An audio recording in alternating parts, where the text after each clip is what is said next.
बाबरी मस्जिद को साजिश के तहत नहीं ढहाया गया। 6 दिसंबर 1992 को अराजक तत्वों ने गिराई थी मस्जिद।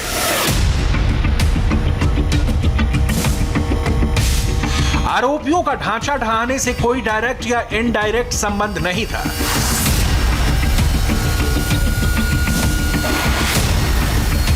बाबरी मस्जिद को बचाना चाहते थे अशोक सिंघल और संघ परिवार के अन्य नेता।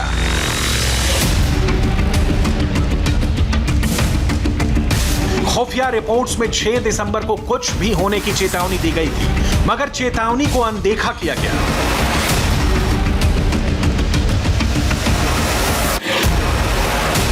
सबूत के तौर पर पेश किए गए वीडियो कैसेट सील बंद नहीं थे।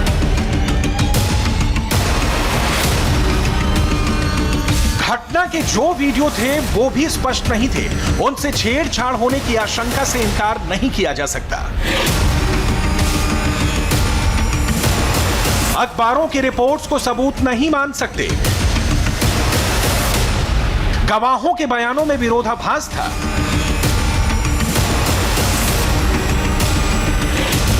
अयोध्या के स्थानीय लोगों ने आरोपियों के खिलाफ गवाही नहीं दी। आरोपियों के खिलाफ पक्के सबूत नहीं है।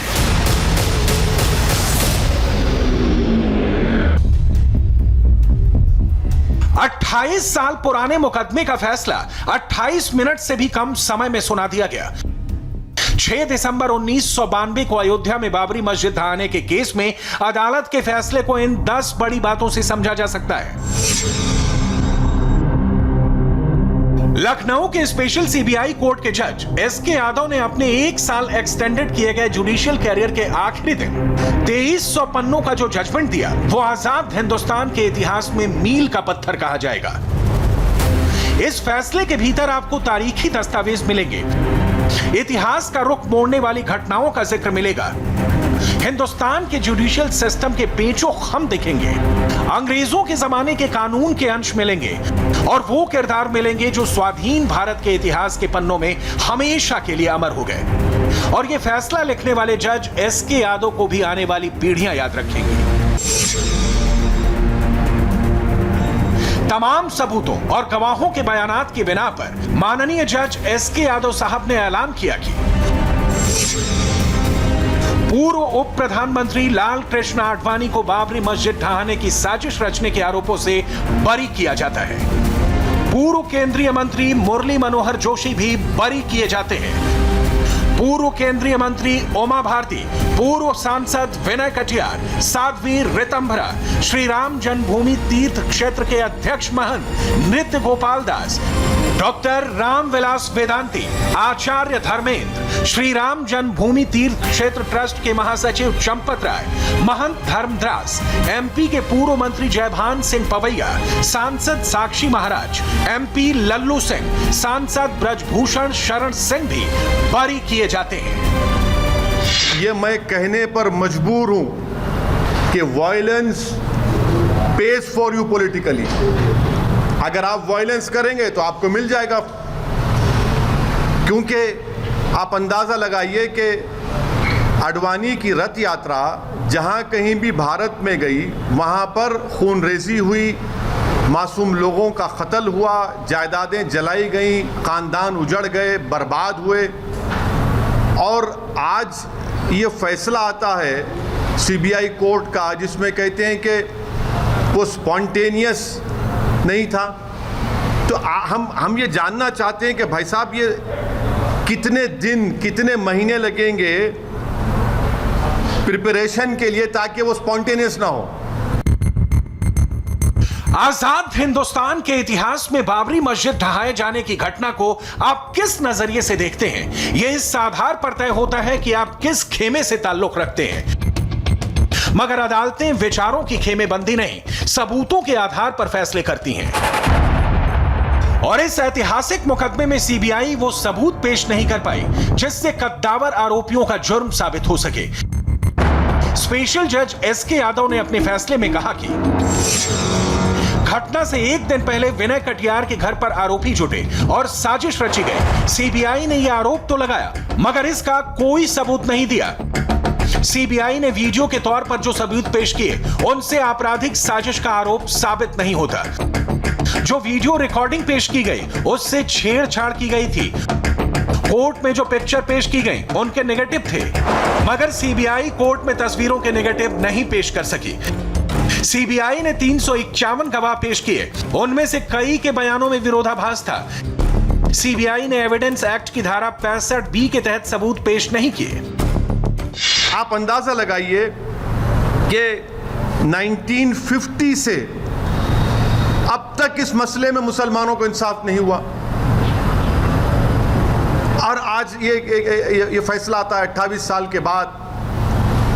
हम आज भी कह रहे हैं अगर ये मस्जिद नहीं शहीद होती तो क्या 9 नवंबर का सुप्रीम कोर्ट का फैसला आता था?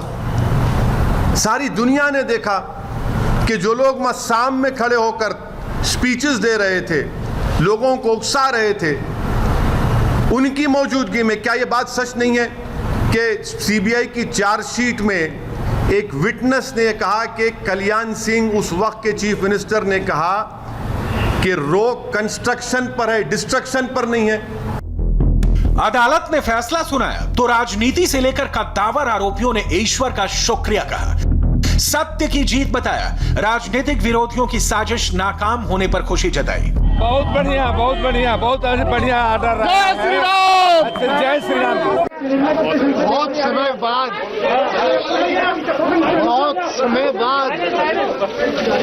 अच्छा समाचार, बहुत सुंदर समाचार आया और इसीलिए मैं तो आपको इतना ही कह सकता हूं कि आज के अवसर के लिए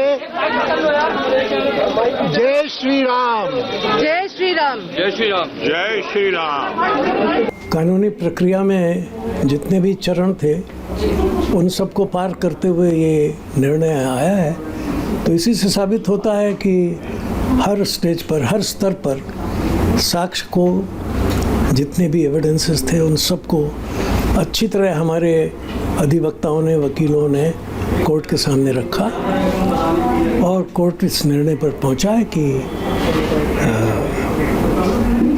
ये कोई षड्यंत्र इस घटना में नहीं हुआ है। ये कद्दावर आरोपी ही बाबरी केस की पॉलिटिकल इंपॉर्टेंस बता देते हैं। इनमें देश के पूर्व उप प्रधानमंत्री और पूर्व केंद्रीय मंत्रियों से लेकर पूर्व मुख्यमंत्री और मौजूदा सांसद तक आरोपी थे। जाहिर है मुकदमे का फैसला आने के बाद आरोपी तो इसके क्लोजर की ही उम्मीद करेंगे, लेकिन ऐसा है नहीं। अगर अयोध्या का चैप्टर क्लोज हुआ तो नए चैप्टर खुलने लगे हैं।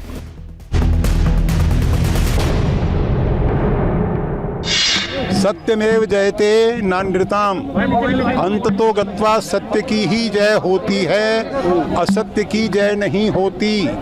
सत्य की जीत हुई है, इस पर न तो मैं यों करूंगा और न यों करूंगा, केवल यों करना चाहिए। अंग्रेजी करती यों ठेंगा दिखाओ या वी फॉर विक्ट्री बनाओ, बिल्कुल गलत, घमंड है ये। ऐसा करने का हमें कोई अधिकार नहीं है। अगर ऐसा हुआ है तो भगवान की कृपा, और यों करने का तो मतलब ही नहीं है ठेंगा दिखाने का। तो बस केवल प्रणाम करना चाहिए, भगवान को प्रणाम, अयोध्या की धरती को प्रणाम, लक्ष्मणपुरी है ये लखनऊ, इसे प्रणाम। और हम भगवती भारत माता की 1 अरब संतानें मिलकर के जितने पुराने इस प्रकार के दाग हैं उन सबको धोएंगे। ये तो पहली झांकी है, काशी मथुरा बाकी है। जाहिर है अगर क्रिया होगी तो प्रतिक्रिया भी आएगी। लिहाजा अगर आरोपों से बरी होने के बाद आचार्य धर्मेंद्र ने अयोध्या के बाद काशी और मथुरा के चैप्टर खोलने की बात कही तो असदुद्दीन ओवैसी ने अपने खौफ को राजनीतिक रूप दे दिया। आज आपने बाबरी मस्जिद की डिमोलिशन में जिन लोगों पर क्रिमिनल केस था उनको एक्सोनरेट करके आपने उनको पैगाम दिया है कि चलो आगे चलो, काशी और मथुरा को जो करना है करो, हम तुम्हारो क्लीन चिट देते जाएंगे। जहां तुम्हारी आस्था का मामला आएगा हम उस पर तुमको मदद करते जाएंगे। तुम ठहरो, तुम मुंह अंदर घुसकर उसमें ईदगाह में अब दोबारा मूर्ति रख दो, हम तुमको दे देंगे। वो यही तो हो रहा है ना। आप अंदाजा लगाइए रूल ऑफ लॉ फिर क्या होगा। रूल ऑफ लॉ, इससे क्या होगा? सुप्रीम कोर्ट ने कहा non egregious violation of rule of law. तो क्या रूल ऑफ लॉ का वायलेशन नहीं हुआ? सुप्रीम कोर्ट ने कहा calculated act of destroying a public place of worship, और आप कहते हैं कि स्पॉन्टेनिटी नहीं थी। फिर क्या होगा? श्री कृष्णा कमीशन मुंबई में, उसका इंसाफ नहीं हुआ। अरे कितने वाकयात जहां पर फसादात हुए मुसलमानों के लिए, दलितों को इंसाफ होता ही नहीं है। ओवैसी साहब विलायत से वकालत पढ़कर आए हैं, कानून की अच्छी समझ रखते हैं, लेकिन जिस केस में सबूत ना पेश किए जाएं, उसमें वो मन मुआफिक फैसले की ख्वाहिश रखते हैं। उन्हें बाबरी केस में पहले 2300 पेज का फैसला पढ़ना चाहिए, फिर ऐसे बयान देने चाहिए। कोर्ट ने अपने फैसले में साफ कहा कि सीबीआई ने सबूत सीलबंद लिफाफे में नहीं पेश किए। अयोध्या में तैनात एएसपी अंजू गुप्ता ने कहा कि कार सेवकों के बीच कुछ डकैत और अपराधी भी घुल मिल गए थे। अंजू गुप्ता इस केस में सीबीआई की गवाह थी। अदालत के फैसले की सिर्फ ये 2 बातें ही बताने के लिए काफी हैं कि कोर्ट ने आरोपियों को क्यों बरी किया। लेकिन सिर्फ ओवैसी ही नहीं, कांग्रेस को भी लगता है कि अदालत का फैसला ठीक नहीं है। बाबरी मस्जिद विध्वंस मामले में सभी दोषियों को बरी करने का विशेष अदालत का निर्णय सुप्रीम कोर्ट के निर्णय व संविधान की परिपाटी से परे है। सुप्रीम कोर्ट की 5 न्यायाधीशों की खंडपीठ के 9 नवंबर 2019 के निर्णय के मुताबिक बाबरी मस्जिद को गिराया जाना एक गैर कानूनी अपराध था, पर विशेष अदालत ने सब दोषियों को बरी कर दिया। विशेष अदालत का यह निर्णय साफ तौर से सुप्रीम कोर्ट के निर्णय के भी प्रतिकूल है। बाबरी केस में कोर्ट के फैसले के बाद दिखी इस छटपटाहट की वजह प्योर पॉलिटिक्स है, वोट बैंक की राजनीति है, जो इस देश में लंबे समय से होती आई है। कोर्ट के फैसले पर ओवैसी और कांग्रेस की छटपटाहट का पॉलिटिकल रीजन यह है कि अगले महीने बिहार में विधानसभा चुनाव है। इसमें कांग्रेस का बहुत कुछ दांव पर लगा है, तो ओवैसी भी अपने फुटप्रिंट्स बढ़ाना चाहते हैं और उन्हें कोर्ट के फैसले के भीतर एक वोट बैंक नजर आ रहा है। लिहाजा ना ओवैसी आगे बढ़ने को तैयार हैं और ना ही कांग्रेस कोर्ट के फैसले की आलोचना से मिलने वाले राजनीतिक फायदे का मोह छोड़ पा रही है।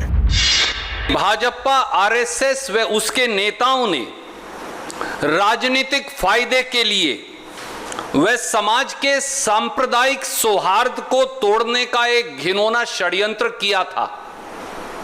उस समय की उत्तर प्रदेश की भाजपा सरकार भी सांप्रदायिक सौहार्द भंग करने की इस साजिश में शामिल थी। यहां तक कि उस समय झूठा शपथ पत्र देकर सुप्रीम कोर्ट को भी बरगलाया गया। इन सब पहलुओं, तथ्यों व साक्ष्यों को परखने के बाद सुप्रीम कोर्ट ने मस्जिद को गिराया जाना गैर कानूनी अपराध ठहराया था। कांग्रेस की ये सियासी बयानबाजी यूं ही नहीं है, ये बाबरी मस्जिद का विवाद ही था जिसने हिंदुस्तान की सियासत बदल दी।